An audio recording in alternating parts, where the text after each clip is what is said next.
नमस्कार बच्चों, बहुत बहुत स्वागत है आपका अपने YouTube channel NCERT study point पर। तो प्यारे बच्चों, मेरा नाम है अर्जुन और मैं आप सभी का अपने YouTube channel NCERT study point पर बहुत बहुत हार्दिक स्वागत करता हूं। तो प्यारे बच्चों, आगे चलते हैं।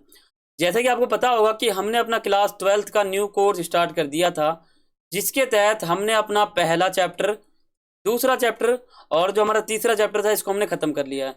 तो आज के इस वीडियो में हम अपना चौथा चैप्टर देखेंगे, जिसका नाम क्या है, दिव्यांग बच्चों के लिए शारीरिक शिक्षा एवं खेलकूद। ये सेशन 2023 और 24 के बच्चों के लिए ध्यान देना। जो सेशन अभी चल रहा है, यानी 2023 और 24 का सेशन हमारा अभी चल रहा है। 2024 में आपका बोर्ड एग्जाम होगा। डेट शीट आ चुका है CBSE का, और बाकी जो अन्य जो बोर्ड हैं उनका भी डेट शीट आ ही जाएगा लगभग। तो सेशन हमारा जो है 2023-24 चल रहा है। 2024 में आपका एग्जाम होगा ना, जो फिजिकल एजुकेशन का बोर्ड एग्जाम। तो उसमें उनके लिए मतलब मैं ये जो है कोर्स है ये तैयारी करवा रहा हूँ। 2024 का जो आपका बोर्ड एग्जाम होगा उसके लिए हमारा ये पूरा का पूरा कोर्स है। अगर आपका भी 2024 में बोर्ड एग्जाम होने वाला है तो आप इस वीडियो को पूरा देखना, और चैनल पे नए हो तो सब्सक्राइब कर लेना। ठीक है, चलते हैं आगे और समझते हैं आज के हमारे वीडियो को, और इसमें हमारा चैप्टर समाप्त हो जाएगा।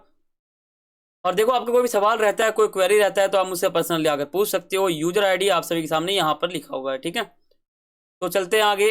अगर आपने हमारे ग्रुप को ज्वाइन नहीं किया तो कर सकते हो। टेलीग्राम पे हमारा एक ग्रुप है जिसका नाम आपके सामने लिखा हुआ है, सर्च करोगे आ जाएगा, ज्वाइन कर सकते हो।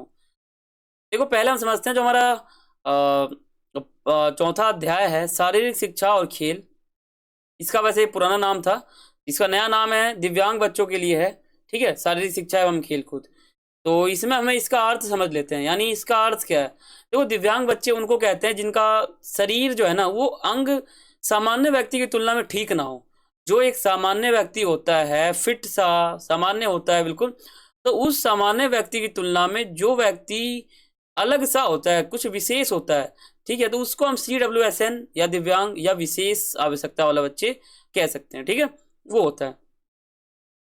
और देखो, यहाँ पर मैं आपको सिर्फ जो टॉपिक इंपॉर्टेंट है वही बताऊंगा। अक्षमता का अर्थ क्या है, तो अक्षमता का अर्थ हो जाता है क्षमता की कमी।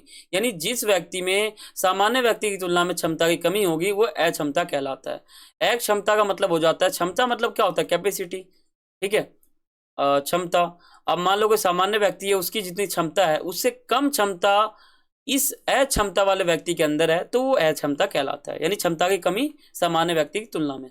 विकार का अर्थ क्या होता है, विकार का अर्थ सीधा सीधा सा आपको बताऊं तो विकार का अर्थ हो जाता है किसी सामान्य काम काज को ना कर पाना।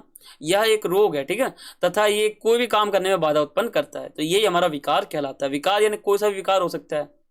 ठीक है, देखो अब हम बात करते हैं दिव्यांग बच्चों के लिए शारीरिक गतिविधियों के लाभ। अगर कोई दिव्यांग बच्चा है, उसके लिए अगर हम शारीरिक गतिविधियां का आयोजन करेंगे तो उसका लाभ जो है उस बच्चों को क्या होगा, तो वो आपको बताता हूँ बिल्कुल विस्तार से। देखो, अगर कोई दिव्यांग बच्चा है तो उनके लिए अगर हम शारीरिक शिक्षा या फिर कुछ भी हम गतिविधि कराएंगे शरीर से जुड़ा हुआ, तो उससे उन दिव्यांग बच्चों को पहला फायदा ये होगा कि स्वास्थ्य में सुधार हो जाएगा। उनका जो भी जिस भी कारण से वो दिव्यांग कहलाते हैं, वो जो कारण है ना वो ठीक हो जाएगा। चिंता और स्ट्रेस में कमी, यानी तनाव जो होता है आजकल का, वो कम हो जाएगा। एकाग्रता में वृद्धि, यानी कॉन्सेंट्रेट में वृद्धि है, ये हो जाएगा एक तरह से। यानी एकाग्रता का मतलब हो जाता है कॉन्सेंट्रेट। ठीक है, यानी एक जगह अपने ध्यान को केंद्रित करना। ठीक है, इसमें बहुत अच्छा एक तरह से लाभ होगा ये भी। और बीमारियों से बचाव, मान लो कोई भी बीमारी है उससे बचाव इस दिव्यांग बच्चों को होगा। ठीक है, मान लो कोई सा बीमारी है, कोई सा भी मान सकते हो आप, तो उससे कहीं ना कहीं ये बच्चे जो है बच जाएंगे। आत्मविश्वास में वृद्धि, यानी स्वयं के प्रति जो है आदर व सम्मान का भाव जागृत हो जाएगा। ठीक है, अब बात करते हैं, अगर मान लो कि हमें कोई कंपटीशन जो है वो अगर आयोजित करना है दिव्यांग बच्चों के लिए, तो उसके लिए हम रणनीति क्या बनाएंगे, रणनीति क्या क्या रहेगा।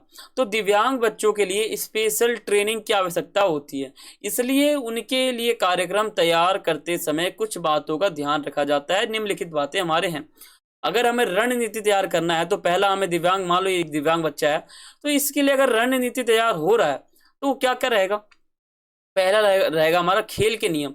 हमें क्या करना पड़ेगा, खेल के नियम को बहुत ही आसान करना पड़ेगा, ताकि ये जो स्टूडेंट है ये आराम से खेल सके। ठीक है, दूसरा क्या है, देखभाल। अगर हम खेल आयोजित कर रहे हैं तो ये जो दिव्यांग बच्चा है इसका देखभाल होना चाहिए। तीसरा क्या है, खेल उपकरण। अब मान लो ये अगर किसी चीज में किसी और उपकरण की सहायता से खेलना चाहता है तो हम उसको और कोई उपकरण देंगे, यानी जो इसकी इच्छा है वो इसको मिलेगा, ठीक है। और मेडिकल जांच, ये सबसे इंपॉर्टेंट है। जो भी दिव्यांग बच्चा है उसके लिए अगर कुछ भी खेल ऑर्गेनाइज हो रहा है, आयोजित हो रहा है, तो उसमें मेडिकल जांच सबसे इंपॉर्टेंट है।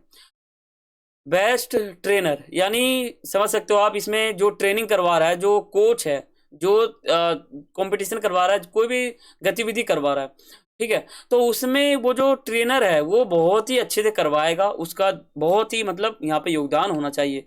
तो यही हमारा जो है ना पॉइंट है। मान लो कोई दिव्यांग बच्चा है, उसके लिए अगर उसके लिए अगर आपने कुछ भी गतिविधि आयोजित कर दिया शरीर से जुड़ा हुआ, तो उसके क्या लाभ है वो आ जाएगा पेपर में, जो आपका परसों है, ठीक है। और जो अगर मान लो आपका रणनीति है तो वो भी आ जाएगा। अगर आपको दिव्यांग बच्चों के लिए कोई भी खेल आयोजित करना है तो कैसे क्या क्या आप रणनीति बनाओगे, क्या क्या आप एक टाइम बनाओगे, क्या टाइम टेबल बना सकते हो आप, कैसे क्या बनाओगे, वो रहेगा, ठीक है। तो ये हमारा चैप्टर था। इसमें मैंने आपको सिर्फ और सिर्फ मुख्य टॉपिक बताया है, पूरा चैप्टर का टॉपिक नहीं बताया है, लेकिन मैं आपको मुख्य बताया है इसमें, ताकि जो इंपॉर्टेंट है वो आपको समझ में आ सके। चैनल पे नए हो तो सब्सक्राइब कर लेना, बेल आइकन पे क्लिक कर लेना, और वीडियो को लाइक कर देना, और अपने दोस्तों को शेयर कर देना, और कमेंट करके बताना कि आपको वीडियो कैसा लगा है। तो फिर मिलते हैं अगले वीडियो में, तब तक के लिए सभी को थैंक्स फॉर वॉचिंग। जय हिंद, जय